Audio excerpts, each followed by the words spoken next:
Welcome to On the Table with Ashley. This is episode 3 of our wellness series, where we take a deep dive into the true meaning of wellness, cutting through the noise of quick fixes and fleeting health trends to uncover what wellness truly looks like.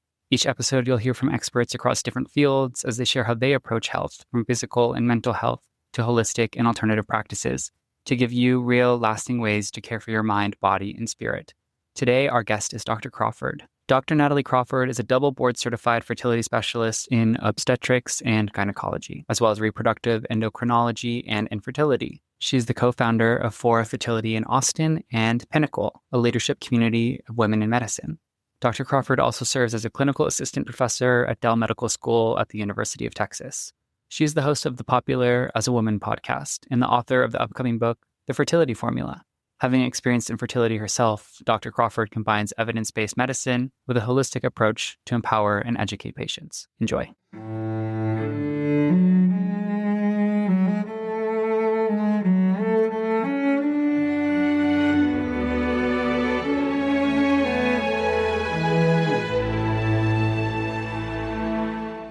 Dr. Crawford, thank you so much for joining me today. I'm thrilled to have you on our podcast and so look forward to talking with you.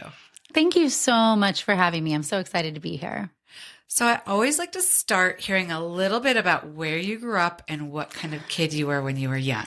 I moved around a lot when I was little. So I was born in Dallas and moved around, lived in Texas, Arkansas, and Oklahoma. I always say I grew up in Georgia. I graduated high school in Peachtree City, Georgia. And so that's kind of where my, most formative years were. And, we weren't a military family. My dad there were 3 girls. He really started at the bottom and worked really hard. And any promotion he got, we moved so that he could have more opportunity. But I was a very shy, bookworm child. I'm very introverted by nature, but I learned that when you move schools every year or multiple times in a year, you don't make friends unless you talk to people. And so I did have to learn at a younger age to really just be curious about people. That's all you have to be. It's not hard.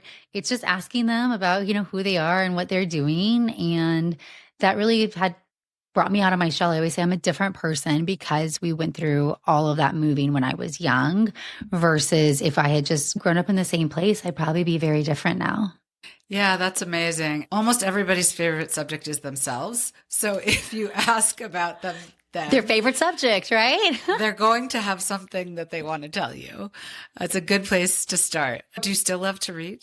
I love to read and have a very bookish little daughter too, which is very funny. She's old enough now where we read the same books together, which is pretty funny. I love to read. And medical training, you just lose so much of yourself to learning to serve others and to trying to absorb all of this information about the body that is literally so life-saving and so important that I probably stopped reading for pleasure for almost a decade. And it wasn't until I had my kids in fellowship training that I found myself, up at different hours and breastfeeding and able to really go back to books for pleasure again and really find how much that is a stress relief for me to be able to escape to other worlds and how much I love it. And it's funny to talk to people who do love books, how so often we kind of lose our way from them because of life and then have to find our way back. I don't know if you love books, if you're like that or not. I do love books. And actually right before this series on wellness, I've done a mini series on how to create a successful book club because I've actually never been able to create a successful book club, but I love to read. And like you, I've loved to read since I was a little girl. But I'm a big believer that we have seasons in our lives. And I definitely had a season when I was raising my family and working and really focused on my career where I didn't have time to read for pleasure. I was reading for work, but Right. I wasn't reading for pleasure. And now I'm doing that again. And I get so many recommendations. You'll see it's one of my questions at the end, but I always get recommendations from podcast guests. And it's so wonderful because I get this huge diversity and variety of books that I might not otherwise find. Yeah. But it's interesting because I think it is very typical to have these seasons where there's like, if you are somebody who loves to read, there's a time in your life when you just don't have the time for it. And then when we come back to it, it's still so fulfilling. So I think you'll like that series. It'll be fun. I can't wait. So tell us what first inspired you to become a doctor? Oh, such a good question. I always wanted to be a physician. My grandfather was a psychiatrist and he loved his job and he thought being a physician was the best job in the world. You got to help people and understand the body, which is so complex. And I, at a young age, was like, that's what I will do. I also never gave much thought to what type of physician I would be, which is interesting. Like as a kid, it's just doctor. And then when I got into medical school, I said, oh, I'll figure it out as it goes. I actually loved every rotation in medical school and I matched into emergency medicine because it's a little bit of everything. And I love my ER colleagues and it was a great field and it was so wrong for me, so wrong for me. And it was the first time in my life I felt like I really made such a terrible mistake. I'm a type A, very big planner, and I love things to be perfect to a fault, right? And this was just so glaringly wrong. And I didn't know what to do. And I went to my program director, who was lovely. And he said, well, if you don't know what you want to do, if you want to finish the year out so you don't leave, your co-residents kind of in a lurch, like I'll be your biggest advocate and we'll find you where you want to go. I hate to lose you, but like, let's help you out. And that was such a gift to have somebody support you, in training, especially when you are leaving their program, that it really, one, showed me what real mentorship can look like and having somebody be an advocate for you and for finding your own way. But I really did a lot of deep introspective work at that time because the world told me that residency is just hard. You're not going to like any field. Just tough it out for 2 more years and you're done. And that was the constant message I got. I want to really be the expert on one topic instead of knowing a little bit about everything, which is just so incredible. I'd rather have this bank of knowledge that I know everything about a little.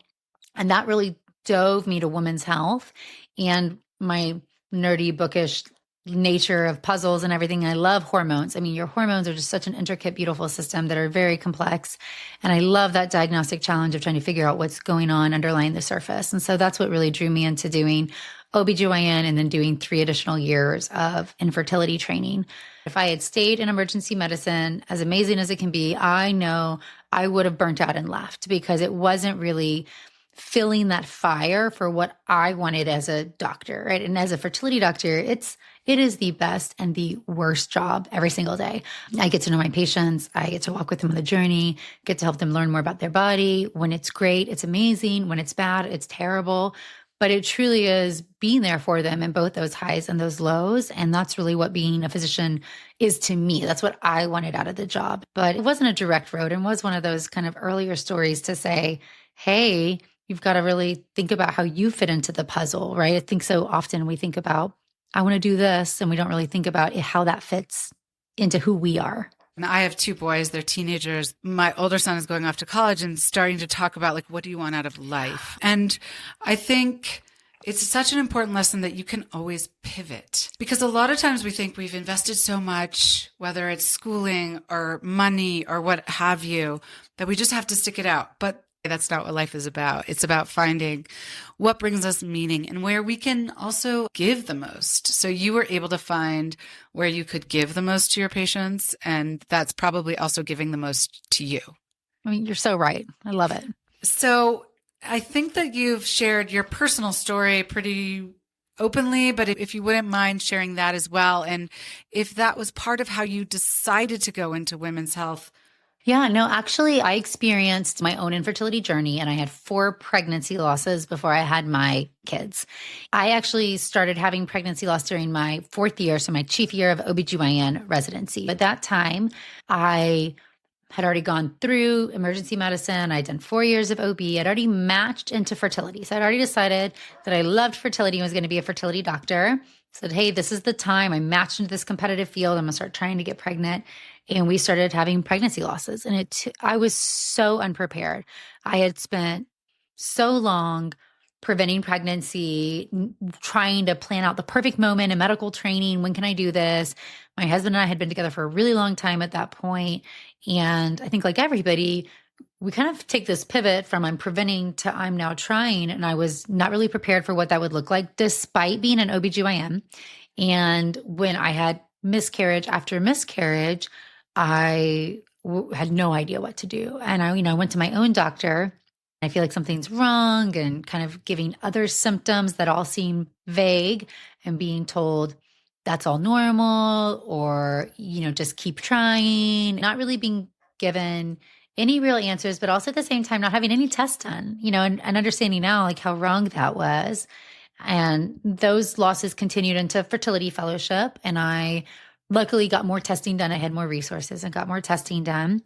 And I really reached a breaking point. And this is probably why I'm on social media, because I just felt like, gosh, I don't have the answers that I'm looking for, even though I'm one of an OBGYN, right? How do I track my cycle? And am I timing intercourse right? And is my luteal phase okay? And are there foods that I could be eating or should be avoiding? Or should I take aspirin because I've had these pregnancy losses? And how many losses are too many? And really, these little questions that seem so basic, I was researching them on my own. And really that struck me as how wrong that was.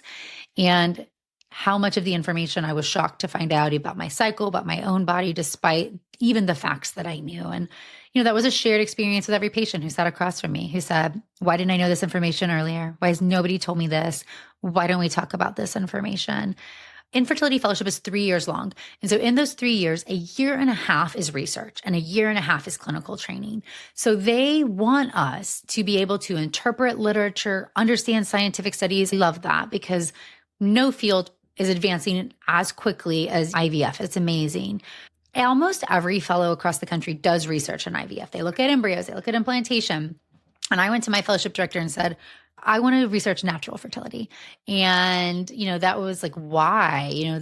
That's not what we really do. You do IVF on the day-to-day. And I was very lucky and I chose my fellowship for a reason. I went to University of North Carolina and one of the top reproductive epidemiologists, she was there and she became my fellowship mentor. And she has the biggest cohort in the country looking at natural fertility, people's menstrual cycles and how different factors that make it more or less likely to get pregnant, and looking at environmental toxins and vitamin and nutrient deficiencies and your luteal phase. And I got my master's of science in clinical research and dove into natural research, like just on natural fertility, and really saying, you know what?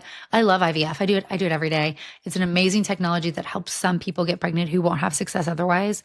I think that there's more we can do before that more people should understand their body well before that we should arm people with more information about the choices they're making and what that means for them, regardless of if they need IVF or not. These factors are at play. And that really changed my perspective on how we approach patients, how we say what you can do and what you can control.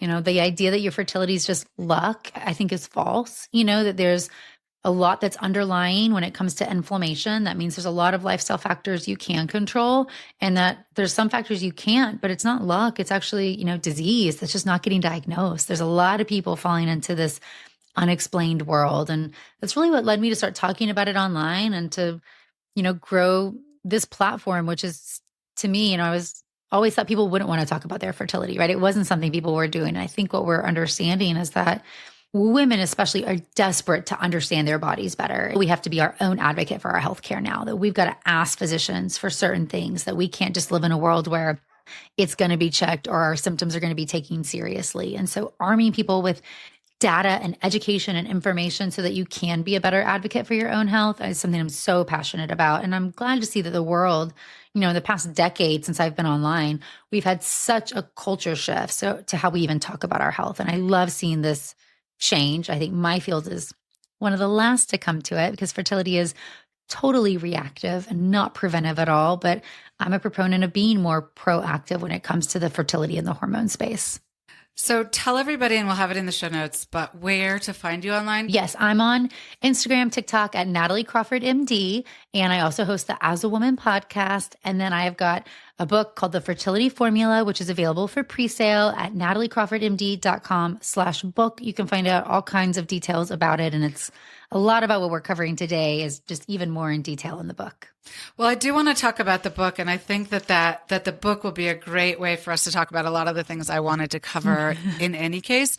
But first, I want to hear why you decided to write a book. So you have this great online platform, but presumably that's like shorter sort of clips. And maybe this is a way to go deeper, but I want to hear your story. So yes, right. We think we both know that, social media, you get somebody's attention for just like a moment of their time. And when we're talking about complex topics like hormones and your fertility, there's so much information that builds off of itself that is really hard to get from an Instagram reel. I mean, that's the why I started the podcast to say, oh, I'm going to do a deep dive on some of these topics. But even with that, I found, okay, well, people, you're grabbing what you need, but there's a lot of information that you need that you don't know you need. And it's very hard to teach somebody all of this information in these segments. And so I've had this desire to write a fertility book for a long time. I started working on the book in 2018, which is kind of guiding somebody progressively through all the information I want people to know. And I wish I had had when I was back at that stage, these real life questions, really explaining your body, your hormones, your fertility, what to do, warning signs, abnormal cycles, cycle tracking. Oh my gosh, nobody talks about that in the way that we should early enough. But also more than that, talking about what you can do about it all and how inflammation impacts your body in such a profound way, what you can do when it comes to your lifestyle. And half the book is really diving into natural fertility and what I'm passionate about, talking about all these different lifestyle tenets and your diet and sleep and stress and exercise and environment and how that impacts your fertility and also what you can do about it. Because I think so often we get inundated with facts and it doesn't feel very achievable to really make meaningful change, and really trying to flip the narrative and say, when it comes to your hormones and the world around you, every little change you make matters, right? Your true fertility and your hormonal health is the sum of all of these decisions. And if you can approach your life in a different, more proactive way, saying, the majority of days, the majority of choices I make are going to be ones that serve me well and are going to work to decrease my inflammation, then you give your body the space to say, I'm going to have cake on this day. And it's not a big deal because your body has the reserves to tolerate these short little insults. But if we are constantly not sleeping and overdoing it and eating really terrible food and worsening our gut health and causing insulin resistance, those same little choices like the piece of cake actually make a huge negative impact in our body. And so we've for too long, and fertility doctors are part of the reason to blame, have really viewed like modern medicine over here, lifestyle medicine over here. And I hate that approach because to me, there's space for all of it together. It's all actually very important. And I think that there's more we can do even earlier in the journey when it comes to understanding how our bodies work and how those choices we're making really do influence how our hormones function. So it sounds like this book is great for anybody who is either currently having an issue with fertility, but actually, ideally, women who are not even yet thinking about fertility to read, because the reason that I wanted to do this whole series on wellness is I'm actually in my 50s now, so I'm going through menopause. I'm past the fertility phase. But for me, this is the time, actually, I feel like there's been so many changes and things that used to work aren't working. And I'm really focusing on what are these maybe small changes, but over a long period of time can have a big impact. And it sounds like the same is true for fertility, that read this book if you know you want to have children, like much before you even thinking about it, so that you understand your body as a system. Yes. And you understand what changes you can make much in advance to help you through that process. Is that fair? That is completely accurate. And that's truly who the book is. The perfect avatar for the book is somebody who says, I'd love to have kids one day, but not now. But they want to do something, right? Instead, we want to say, well, hey, this is a life goal. I'll plan for my other life goals. What can I do for this one? And we know that, a lot of these, especially inflammatory changes and choices, inflammation builds up over your body over the long run. And so if you can make changes earlier in your life, if you can understand your cycles earlier, you can prevent pregnancy, get pregnant faster, have an easier time. And if you find yourself in the place where you are having infertility like I did, or you're having infertility treatments, you're going to be more well prepared for that journey. You're not going to have to catch up on the basics. I see patients who have to, in a 1-hour visit, learn about the basics, then learn about infertility and learn about treatment. And it is so much information coming at you. If we allow ourselves the time to kind of understand this baseline fund of knowledge, and then when you're going through the hard stuff, those chapters are there for you too, right? So you can reference them back if you're going through the hard stuff and what questions should I ask and what IVF protocol do I need? That's there too. So the book is really written for you at all the stages, right? You just want your hormones to function better. You want to understand your cycle. You want to prevent having some of these bad things happen. that's the perfect person for it. But because a lot of us are older, it's also if you're in the middle of the journey, it's going to help you at that stage too. IVF, you're going through this stuff. You've got to control all the factors you can because so much of it's now out of your hands, right? So much is about the lab and your doctor and that relationship and knowing what to ask is so important. But we want to make sure that, even if it's only 20%, but that 20% that you can make a difference, you deserve to know what those factors are too. So to me, it's the fertility book. It's the one book you need on your shelf. It's going to cover all of this stuff. It's going to give you the plan for what you can do, but it's also going to prepare you for these different stages of life as well. So can you talk a little bit about a couple of maybe the foundational sort of tenets of things that you can do? So a couple of things that I'm thinking of are your environment. So I have a friend here in Park City, Dana Grinnell, who has a store called Free Living Co. And it's like all non-toxic products. So she does all of the research for your home and your body. And after having her on my podcast, I've like completely switched over my house because these are things, some of them, like what you're washing your clothes with, the dishes that you're eating on, the sheets you're sleeping on, the cleaning products that you're cleaning your house with. A lot of people have their sort of like favorites. Yes. And then also, I don't think people understand the importance and how the chemicals in some of these products that are not non-toxic can affect our bodies, our cycles, and things like that. Can you talk a little bit about that? Ashley, when I started doing research on natural fertility, the first project that I got that was all mine was working with the Environmental Protection Agency and looking at PFCs or perfluorinated chemicals and their impact on our ovarian reserve and our natural fertility. And this was like more than a decade ago. And so nobody at all was talking about this. And I started diving into the research and I was floored, right? And these are forever chemicals and they're in your water and they're in the Teflon and they're in the receipts and they're in all these things that we are exposed to all the time and the profound and long lasting impact they can have, especially on our hormones. And I remember your story reminded me of it. I'm in my kitchen, came home from fellowship and we're having infertility and I'm literally like making a pile. Like we are getting rid of all of this stuff after I'd spent a day, working with the EPA. And my husband came and he's like, what's going on? And I was like, no, you won't. I was like, just like a light switch flip. Like one, oh my gosh, there's so much research that people are just not talking about. And two, but this is normal. Everybody cooks on nonstick pans and Teflon. And like, what are you talking about? So yes, I think to that point, we are exposed to so many small insults every day. And I always like to think they all have different ways that they can impact our body. But the easiest connecting thread is to say they're all causing chronic inflammation. They're all activating our immune system to chronically be fighting them off, whether it's toxins or, a true inflammatory insult. And when we are constantly exposed to them, your body's never getting a rest and your brain is not necessarily interpreting this as the best place to get pregnant, or even to simplify it from that, this inflammation is interfering with your brain's ability to interpret what is truly happening in your body. Our hormones are a dynamic system. They communicate and they change. And if your brain can't get good signal in because of these endocrine disruptors, it's not going to send out the right signal. And then you are going to have some of these hormonal changes. You're going to say things aren't normal. I'm feeling fatigued and bloated and my cycle's starting to get off. So the world around us is so impactful. And this comes from, toxins that are environmental toxins, like we're talking about from PFCs and BPA.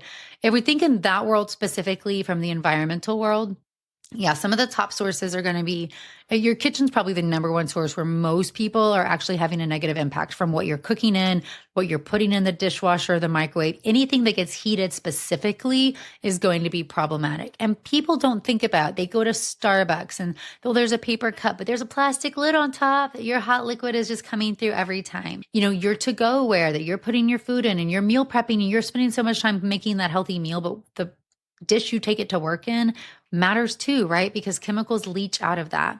And so we really want to be looking in your kitchen and having things be, in glass when it can, or looking at stainless steel or really trying to simplify what you're drinking out of or what you're using, especially for heating. If we're on the stove, stainless steel is great, or cast iron.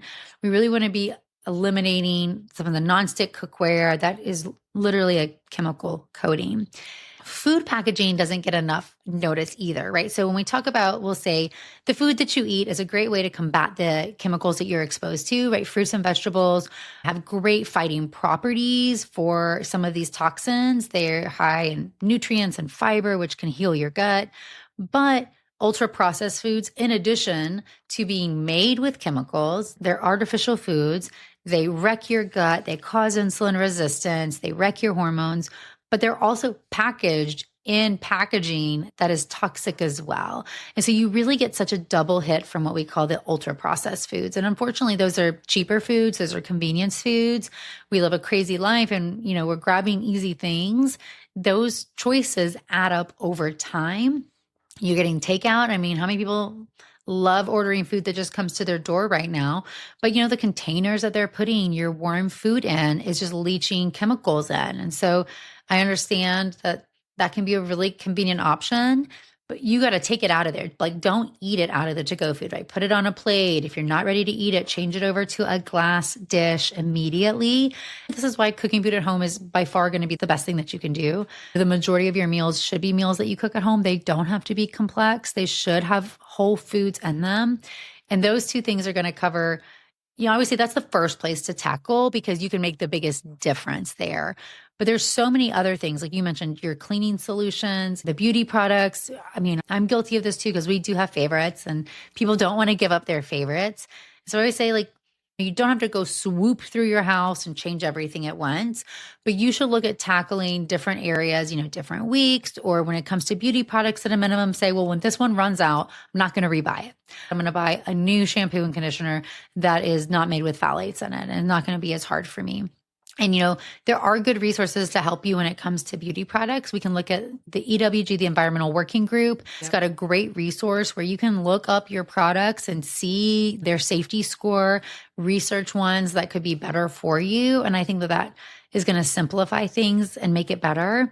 It's a long game. And I think that's something, though, that's just the world we live in. When I think about how I've divided kind of the lifestyle section of the book, is I've said, okay, there is what I call the foundation of your day. And this is sleep, exercise, and stress. This is the core part that probably most of us don't do well that we could. That's going to be, number one. Number two is going to be what you put in your body. That's going to be your food, your water, your supplements. And then number three is going to be the toxins that we're exposed to, environmental toxins like we're talking about, but also toxic behaviors, right? We've got smoking, alcohol, marijuana, caffeine. I mean, there's so many different stimulants or suppressants that people are exposed to also. And I think we really have to look at that with we have toxins, we've got, the food and water that goes in our body, and then we've got how we set up the foundation of our day. And that's what I try to break down and show the data on how that impacts us, but also what can you do about it to really make it not feel so overwhelming? Because I know when you hear this, you're like, I just can't change everything. So instead I'm going to change nothing. Right. But that's not what data supports. Every little choice that you make in the positive way actually does matter and makes an impact. And data says the same thing. First of all, no shame. We all have favorite things. Like, we might not be able to get rid of our favorite mascara or whatever it is. Yeah. And she's like, just keep that. If that's something you really love, just try to make one change at a time, like you're saying. So you can either maybe start in the kitchen, because that's such a dangerous place in some sense. And then maybe you think about your laundry room, and you can think about it in different places in your house. So I love this idea of separating into sort of segments and then what can I do about it? And I also really love this idea that small changes matter. Do you give people, I also think different things work for different people. Yes. So do you cover that in the book? Because I feel like, and also I should say, different things work for different people at different times in their lives.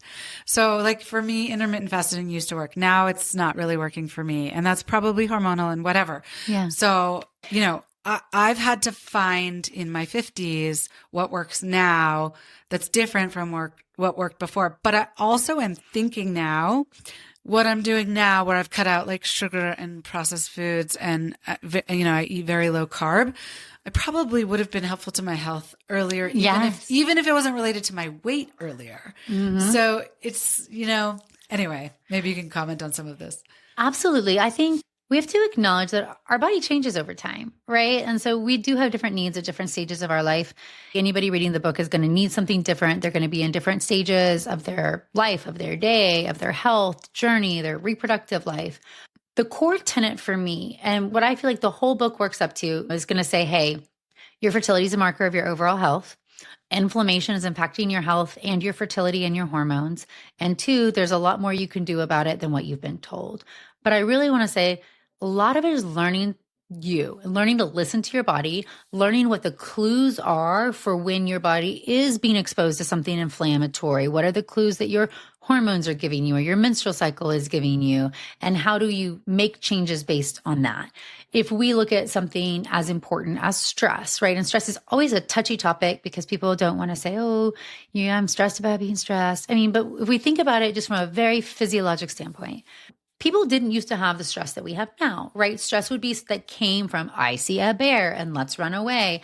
And our bodies have a stress response purposefully to preserve ourselves. So if you were living in a famine and weren't getting enough food, your stress response would kick on so that you wouldn't reproduce because we're trying to just survive. But chronic stress that we let ourselves have every day because we're like working all hours, we're not getting enough sleep, we're not moving our body, we're very sedentary, but also we just feel so much pressure. There's more online, we're exposed to this news cycle in today's world, right? There's so much that's contributing to it. What we could each do to feel better from that is so vastly different, right? And so that's why this research is so varied. And we have to say, hey, these things can be true. This can be important, but there's no one answer for it. And so I always say for stress, we'll use this one.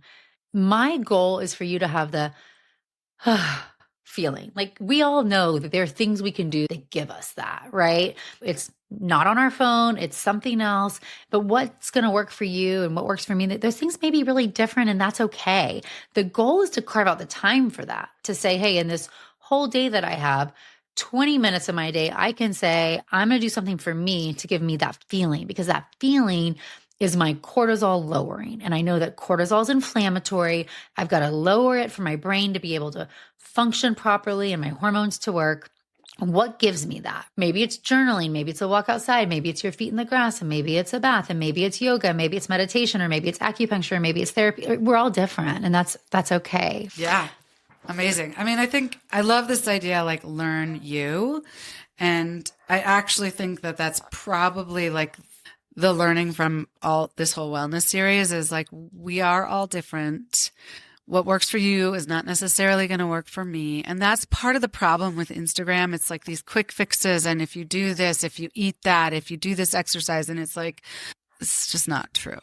I always say if it was that simple, I mean, like, yes, right? I mean, I would have no patients in my office and it would be amazing, if it was truly that simple. But I think it all speaks back to that it is the sum of things that makes the whole. And, we are the one who knows ourselves the best, or we have the opportunity to know ourselves the best.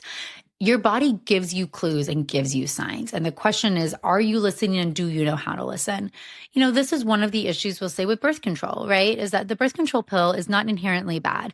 It does not cause infertility. It does not, cause you to run out of eggs any faster or go into menopause earlier. But it takes away your menstrual cycle, which we always say is your fifth vital sign. It is one of the easiest ways for women to know that their hormone system is communicating appropriately. And we have lost that when we have hormone contraception on board. Well, that doesn't mean that the contraception is bad, but it means that you've lost the ability to determine certain red flags or warning signs. And so what are you going to do about that? You have to acknowledge that that's there. You have to really learn to listen to the other signs. You have to know when to maybe stop that and see what your body is giving you. And so that's one thing I hate, is that we have a generation of women who have been on, we'll say, the pill or an IUD, and they've lost their menstrual cycle, which has been fine and that is not harmful, but they've lost the ability. All these years they could have learned about their body or learned to track their cycles or potentially detected something wrong earlier. They lost. And that doesn't mean it's the wrong choice, because nobody wants to be in the position to have, a pregnancy if they're not ready to do so. But we have to know that, we've lost that sign and give ourselves the time to get it back, learn if it's normal, and learn how to see when we're ovulating and learn about our body at an earlier time frame than when we're having problems down the road.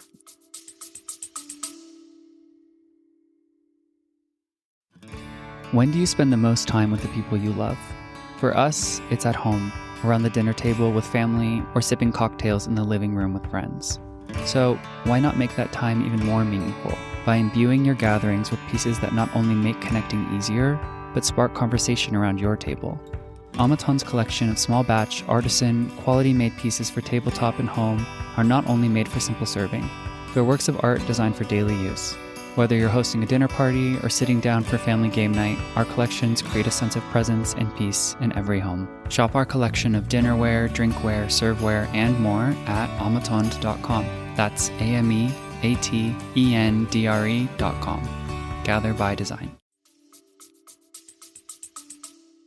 Well, yeah. And even when a doctor prescribes the pill, for example, to have that conversation with their patient about, whenever it is you actually do want to try to get pregnant, you need to be aware that you're losing this sort of fifth sense or whatever you called it, and that you might want to stop and move to another form of birth control X years or months in advance, because nobody certainly had that conversation with me.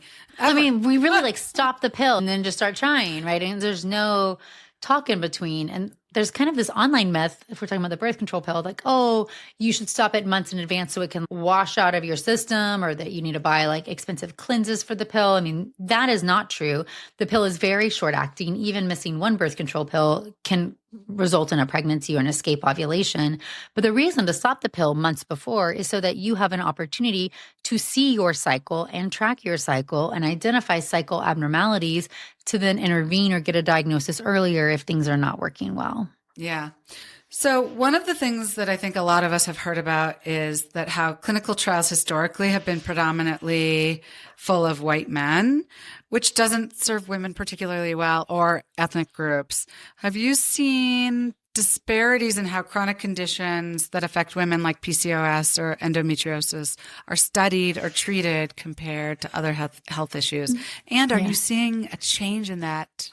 Yes and no. I mean, definitely yes to the first part. We 100% see that, women's health conditions are drastically understudied as compared to conditions that affect either men alone or both sexes. Things like uterine fibroids, endometriosis, PCOS. There is just limited data for how long we've known about these diseases and limited options. We are seeing a bigger emphasis on learning about them. I think we have to be honest that true research that's going to make a meaningful difference takes years and years, right? Even though we're seeing more research dollars start to be spent, more of a focus on talking about things like even menopause and fibroids and endo. It's going to be a decade before we see the result of that literature in any meaningful way to make a change. So it's in the right direction, but it definitely is a place that it puts women at a disadvantage when it comes to our health. We do have limited, true, perfect evidence-based data. If we compare women's health to cardiology, where they have some of the best studies that have ever been done, of course, because heart disease impacts men so much more, they've got very robust data. I think it's important to keep in mind, this is something I say all the time, because I'll sometimes hear from my colleagues, oh, well, there's no study on that, so how do you say that? Or that hasn't been 100% tested. And I said, just because there's no perfect study done doesn't mean that something's not impactful or meaningful. And sometimes we have to look at the research that does exist and try to draw the best conclusions we can from the data that we do have. And we can acknowledge limitations, like nutritional data, for example, is extremely hard to study because it's very difficult to control somebody's entire diet. And so most of the data is observational, where somebody's recording what they're eating, and then we're trying to look at trends in patients who either eat more vegetables or eat less vegetables, or they eat red meat or they don't eat red meat. But it doesn't mean that it's not important data and that it doesn't hold truth that these things are important in your health and in your life. Okay. Well, let's hope that in the years to come, we'll have better clinical studies. We're hoping. Women's health. Yeah. Can you tell us something lesser known about living with hormonal conditions that may often be understood or not understood at all? I think, one thing that many people do not realize is that, and hopefully we start to talk about more, you're born with all the eggs you're ever going to have, and you lose the majority of the eggs before you're ever born, right? So when you are a 20-week baby inside your mom, you have 6 to 7 million eggs. You only have 1 to 2 million at birth. And then by the time you even start puberty, that number's dropped to 250,000. So most of the eggs you're going to lose over the course of your life happen well before you ever started a period. And the reason why that is just so striking and shocking is it's really going back to underlying the factor that your eggs are in your body your whole life. They are absorbing the wear and tear of the world around you. There's things that your mom did when she was pregnant with you that will impact your entire life that you have no control over. So there's no blame to this. But there is just attention to saying the earlier you can learn about these factors, the more important it will be to your hormonal health, especially your reproductive hormones. I love more attention to menopause and perimenopause, but we're seeing more women going into menopause earlier. We're seeing more premature ovarian failure. We're seeing more what we call diminished ovarian reserve, which is essentially perimenopause even earlier when you're trying to get pregnant. We're also seeing a 50% drop in sperm counts in 50 years. We're seeing an increase in miscarriage rates, an increase in infertility. Clear data that the world around us is impacting our entire reproductive system like we talked about. But I think for your hormones specifically, when your ovaries are your hormone producing factory and those eggs that, are the ones really kind of controlling your ability to make hormones have been in your body your whole life, it's just further attention to saying, hey, we need to start talking about this at a much earlier stage than just when you want to get pregnant. And for those of us who are past our reproductive years, really being mindful about helping talk about the hormone changes that come in peri and in menopause, because that will influence the younger generation to care more at an earlier age as well.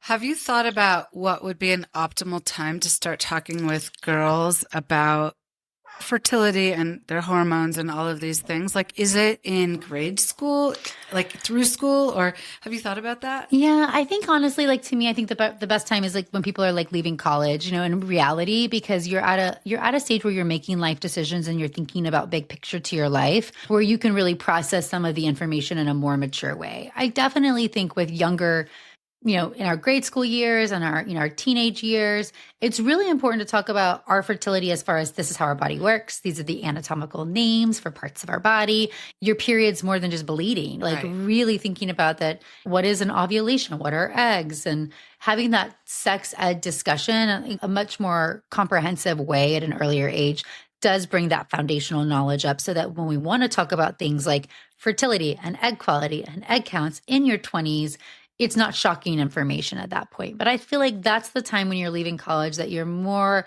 able to grasp what you might want your life to look like and be really thinking about how these choices you're making can influence it. That makes sense. From your experience, what's one of the most powerful things women can do to support their long-term reproductive health? Sleep more. I think it's the first thing. It's the first thing that we go when life gets hard. It is the first thing that we will not do. We'll go to bed late. We'll get up early. We will get up early and work out hard, when we're not even resting. The way I like to think about it, if we think about it in that foundational sense though, is that sleep is when your body resets. It is when your brain is allowed to kind of set the game plan for the day. But it's also when we're healing from the inflammation that we've been exposed to that day. So if you're not giving your body appropriate healing time, you are not going to be able to have the next day go as well as it can. And these things build on each other. So I think that's the number one thing as we think about sleep. I got in bed at this time, but I'm on my phone, or my partner was watching TV, or the room was still brighter. It was too hot, or I woke up 20 times. And sleep is a complex topic, but I think we've got to set the environment for sleep. That means a cooler room. It means a dark environment. I love a sleep mask, a sound machine. We want to put our electronics. I know mine go over there, go somewhere away from your bed so that you're not just right there and can't grab it right away. And really when you need to get up, get sleep. And if you are not going to get enough sleep, 8 hours is great. 7 is the minimum. Don't get up earlier, especially not to work out or to do something exertional in the basis of health, because the sleep is going to make a bigger impact than getting on the treadmill and getting less sleep. So many of us would prioritize our exercise, I think, over our sleep. And it sounds like sleep is worth more, or the minimum amounts of sleep are worth more than adding on the exercise. Than any gains from exercise. Absolutely. We know that skeletal muscle is your biggest organ in your body. It's going to be the biggest organ you have to fight your inflammation and to fight against insulin resistance. And that when it comes to exercising for hormonal health, weight training and strength training should be the core of your day. Yeah. And I do think that's being talked about a little bit more. We're seeing it more. For at least for menopause, 50s. definitely. Yeah, exactly. Yeah, definitely. What do you hope readers will take away from the fertility formula? I love that question. I hope people can take away that, your fertility is more than luck, that your fertility is a state of your own, of your health, that it deserves acknowledging and listening and learning about how your body works, that you deserve that. You deserve to understand your body, but also that there's more that you can do about how your body works and your hormonal function than what you've previously been told. I love that. Can you share a story, maybe a meaningful success or something unexpected that has really stayed with you in your practice? My patient stories are so meaningful. I will say one that comes top of mind when you're asking about that is I saw a physician patient who came to me and she was 32 and she was in training and she stopped her birth control and she didn't have a period and was told, oh, that's normal after coming off the birth control, no big deal. And then went in for testing and found out she had essentially an undetectable AMH, which is one of the blood tests to see if you have any eggs left. So was told that she was an ovarian failure, had no eggs left, and that donor eggs were her only option. And so she was told that by another fertility doctor, and she came to me, had a friend who said, oh, why don't you see Dr. Crawford, just get another opinion, which of course, if somebody is telling you something dramatic, always get another opinion. This is your health at the end of the day, not theirs. And she came to see me and I said, these tests, do look like you're an ovarian failure, or at least at the very end of your egg supply, but you're young, you've never tried. We absolutely can give it a try. A lot of fertility clinics won't do that because if you don't get somebody pregnant, that hurts your success rates. They have a lot of criteria to allow somebody to even try IVF. She didn't qualify to do IVF at this clinic. I told her there's no guarantees. We may not respond, but then we can always move on knowing we gave it our all. We ended up doing 3 cycles of IVF, had 4 normal embryos. She's got a 2-year-old right now and about to get pregnant with her second baby. Oh. So I think that the world of probabilities and percentages exists to guide you in making decisions, but especially when it comes to your health, oftentimes something is 0 or 100%. Right? The individual experience is going to be so unique. She did everything I asked of her. I said, you've got to come to the table controlling all of these factors. I'm going to come to the table with the technology that I have, and we're going to walk this road knowing we did everything possible. And she did that, and props to her for knowing that it's an unexpected road. There's no guarantees. But I think that there's a couple things to that story is that she took ownership for it. She got tested earlier than normal would tell her to get tested. And she advocated for herself when she was told something that felt very absolute. She said, I'm going to get another opinion before I just dive into something as extreme. Egg donation is a beautiful way to start a family, but it's not her path.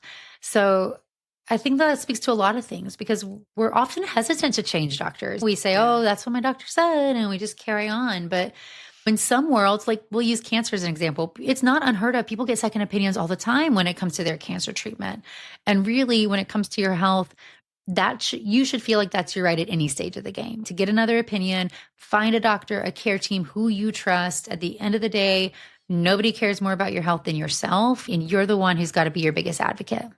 Well, I think this whole idea of being your own advocate is so important and not what we were taught. I feel like healthcare was extremely paternalistic. I mean, honestly, it's not that long ago. Doctors wouldn't even tell you had cancer. They didn't think you could handle it. So if you think about that and then where we are today, I think the truth is you still find with many healthcare providers this sense of, I know better, don't question me. And I think if that's the case, you need to go elsewhere, right? You need to shop around. I entered the fertility space well over a decade ago, and there were absolutely physicians who I was, training under who wouldn't even tell somebody their diagnosis. They would just say, this is what you're going to do. We're going to do IVF. They wouldn't explain it, talk about the diagnosis. People had no idea what to expect, which I think is just so wrong. At a minimum, you deserve education. You deserve to make informed choices. There's a doctor for everybody. There are people who don't want to know all that information, and I that's their right as well. I love that we're seeing an age of education where people do want to make informed decisions. And so if you find yourself in front of somebody who doesn't think you can handle, the fertility formula and transparency, I wrote this book in 2018, started shopping it around in 2019, and I was told women can't handle bad news. Nobody will buy a fertility book.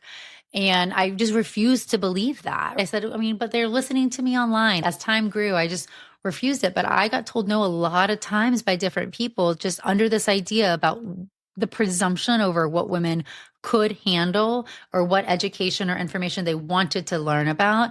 And I'm glad to say that we've really proven everybody wrong. And we see a slew of women's health books right now. And I love this kind of change and focus to saying we are giving people information. And as women, we're able to access information we can trust by healthcare professionals and not just misinformation that we don't know if it's valid or not. Yeah, love it. So advocate for yourself. Okay, so you do have a hard part of your job where, you try a lot of things and they don't work. Can you just talk a little bit about how you support your patients when things are not going the way that they want, when they're not getting pregnant? And is that, I have a feeling because you went through it yourself, you can be extremely empathetic, which I have to imagine is super helpful. And you also just have like a very warm personality, which not all doctors have. But do you wrap around them ideas of like therapy, or can you just sort of talk us through how you help your patients with coping with not great news? I think number one, I'm going to say is kind of proactive is setting expectations, right? Even though we said 0 or 100 for any given person, any patient before we do treatment, I try to walk them through what their expected outcome is. This is the most likely scenario. These are the expected success rates. We try to kind of set the stage. This is what I think this is going to be. This is going to be a marathon. We might need multiple cycles. I'm a big fan of what I call the WTF visit, meaning if things aren't going how we want them to go, sitting back down, treat my patients like they are smart enough to get the information. I break down the nitty gritty of the cycle. This is what we learned. This is what we didn't. These are changes I would make. Doesn't mean you have to do another cycle, but this is what I would do, and really kind of break it down for them. When I'm at the place and there's very little I can do, I don't have changes to make, new things to try, that's where I start getting nervous and start wondering, maybe we're not going to achieve success with this treatment option. A lot of infertility is trying this and seeing how we respond and then personalizing it once we get your response and doing it even better. And so acknowledging that that is a name of the game. But when we get to the place and we've tried these different things and we're not getting the outcome we want, it's devastating, trying to set boundaries on when do we have to make a different choice versus when can we keep moving forward.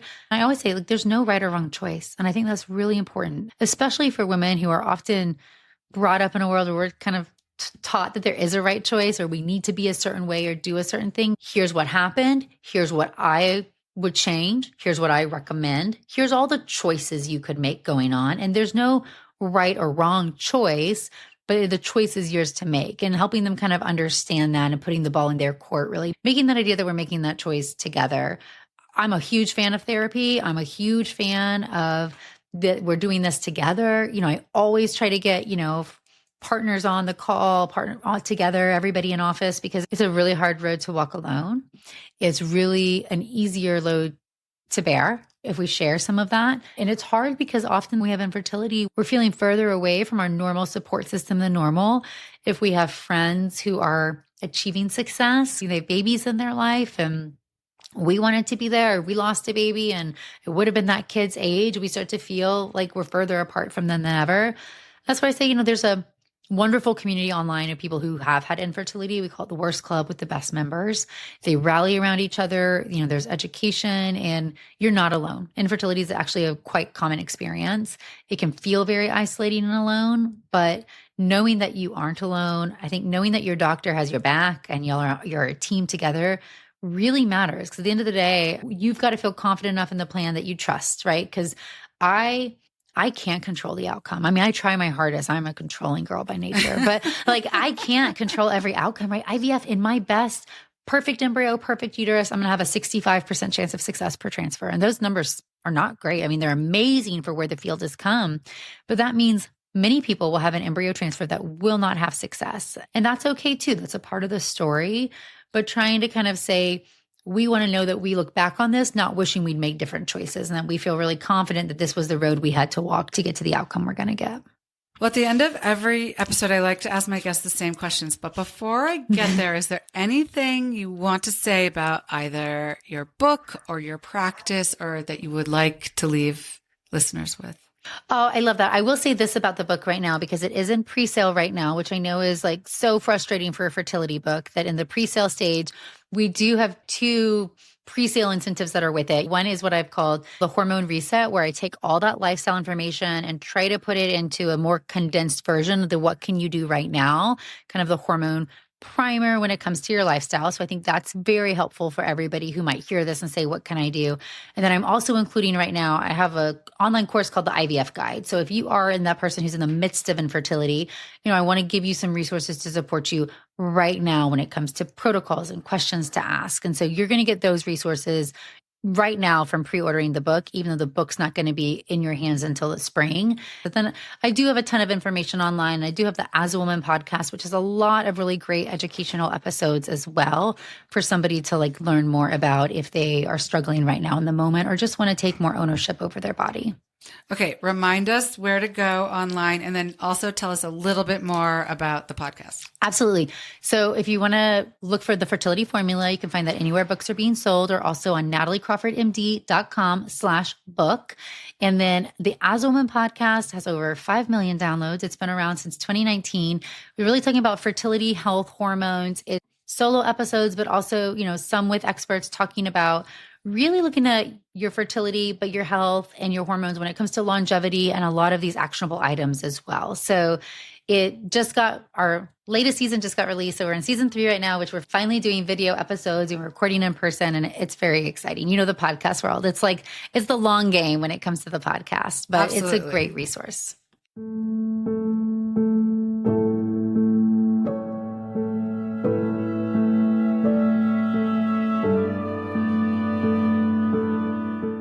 Okay, 5 questions for you. Number 1, as we explore in my brand, Âme attend, which stands for to take care of your soul in French, objects can hold a lot of meaning for us. They can tie us to the past, enable us to be more present, or even take us into the future. Can you share an object from your life, whether you still have it or not, that holds a lot of meaning for you, and tell us why? Yeah, so I moved around a lot when I was younger. My grandparents had a lake house out in East Texas that I always felt more like home than any one home that we had. And they don't have the lake house anymore, but I have this photo that they had, this art piece that, always hung at the top of the stairs that was very meaningful for me as a child. We always got banished upstairs and always spent our time up there.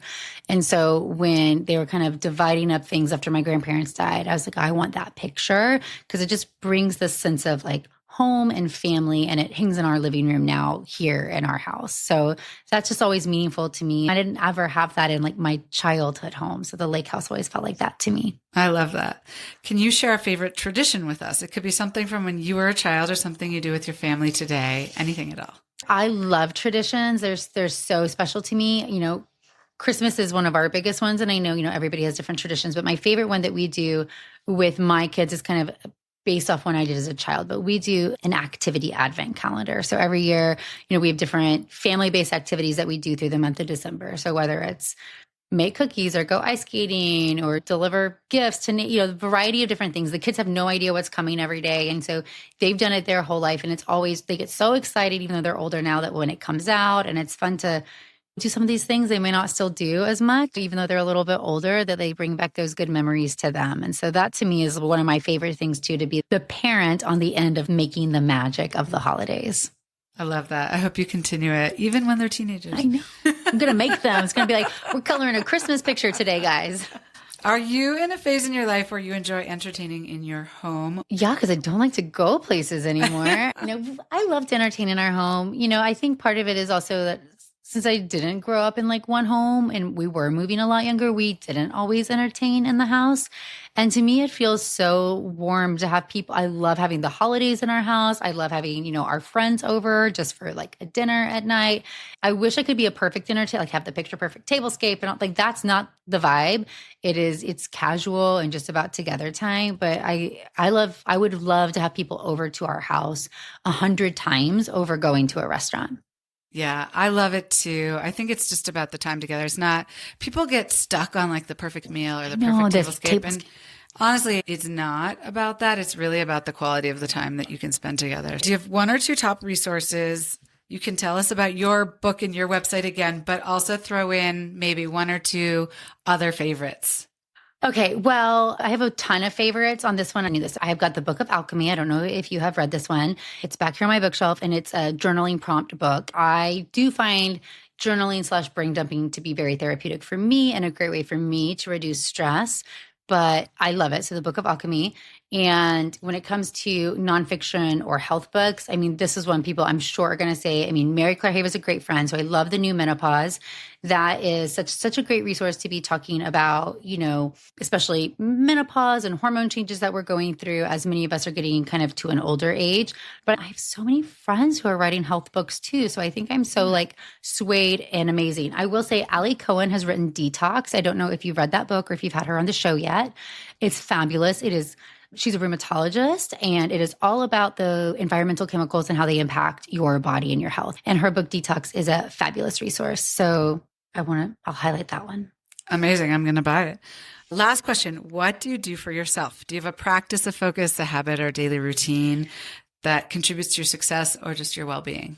I love it. So I am a morning person. I love to get up before my family is up. I have a night owl husband, so I'm always up before him. I love to journal in the morning. I love to have coffee outside. Like the bird noise is very therapeutic for me.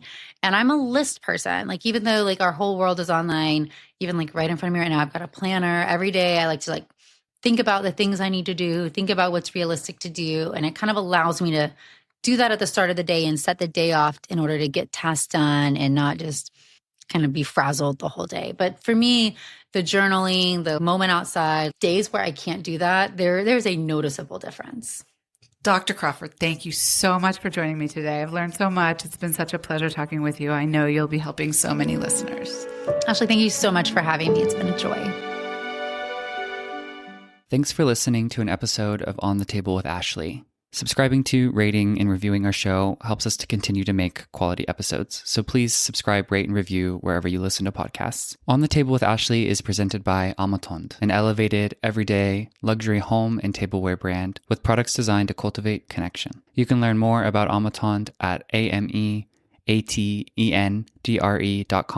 or on Instagram at Amatond. By subscribing to our newsletter on the Amatond website, you'll receive updates on new episodes as well as promotions relating to Amatond and Amatond's products. Send us an email at reachoutanytime@amatond.com if you have ideas for guests or series ideas you'd like to pass along. Thanks for listening.